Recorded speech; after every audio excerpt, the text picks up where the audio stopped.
place donc à ce match entre le FC Porto et l'Inter Miami. Le club de Léo Messi cherchera à marquer son premier but dans cette compétition. C'est parti entre les Américains et les Portugais du FC Porto. Forcément favoris, les Dragons de cette rencontre. Il faudra faire beaucoup plus que lors du premier match pour Léo Messi et ses partenaires pour inquiéter cette équipe européenne. Décalage à droite avec le bon contrôle de João Mario. Pas de coup de sifflet. Ouais, je te vois dubitative là-dessus, Charlotte. La vitesse réelle, le crochet ravageur. Du coup on repart et ça offre une bonne possibilité à cette formation avec Luis Suarez. Le voici, Luis Suarez pour Léo Messi, la connexion établie. Léo Messi sur son pied gauche. Léo Messi avec la montée et l'intervention de Martín Fernandez.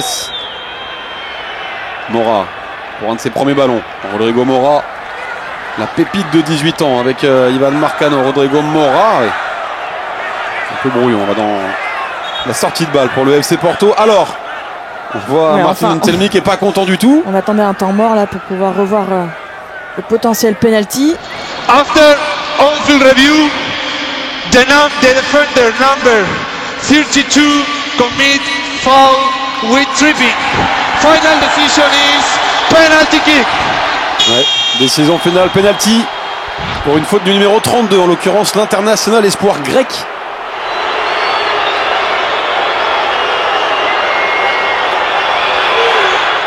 Le pied droit de Samu, le ballon a été touché.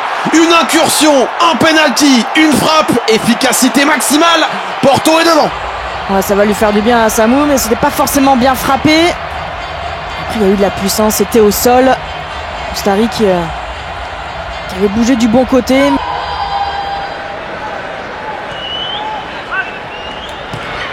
Et le centre de Marcano.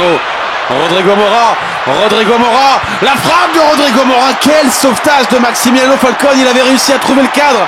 Le jeune talent, le jeune prodige. Mais alors le sauvetage, il est miraculeux. On revoit surtout l'intelligence de Samu de pouvoir remettre son partenaire, avoir la lucidité de remettre un bon ballon à son partenaire. Même si là, il avait un peu la tête dans les chaussettes. Mora, Falcone, quand c'est pas Ustari, c'est souvent Falcone qui est présent défensivement.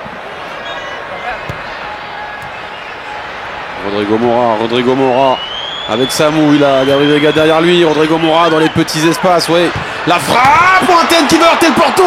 Et derrière, Oscar Ustari s'en sort très très bien. Alan Varela a envoyé un bon basson sur le poteau. Il a détendu les bras là, Ustari. Il peut être chanceux parce que ça touche le poteau et heureusement et le dos. Il a le réflexe. Il a récupéré de la main, mais quelle frappe. Une détonation.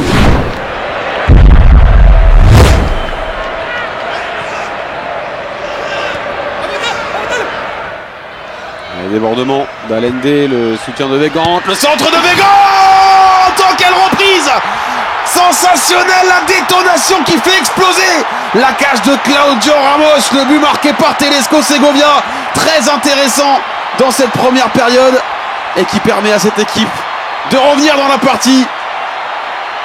Récompenser ce joueur en première période. Segovia qui a fait beaucoup de différence et là qui vient prendre cet espace. Le centre il est bon aussi.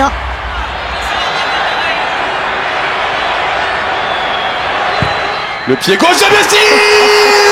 Un génie, reste un génie. Même à 37 ans, Léo Messi délicieux régale l'Atlanta Stadium. Quel but, quel coup franc, quel pas de gauche immortel. Quel coup franc encore une fois de la part de Léo Messi, mais on a l'impression qu'on le voit tellement souvent, ce genre de coup franc qui est vraiment très intéressant parce que cette position plein axe, il a l'opportunité de tirer où est-ce qu'il a envie. Là, il peut vraiment rien faire, Ramos. Il y aura évidemment d'autres matchs à jouer, mais c'est une victoire de l'Inter Miami, une victoire qui porte l'empreinte, le sceau d'un génie. Léo Messi, auteur d'un coup franc génial, pour permettre à l'Inter Miami de signer une victoire historique face à un faible et inquiétant FC Porto. Messi a fait du Messi et on l'en remercie. 2-1 pour l'Inter Miami.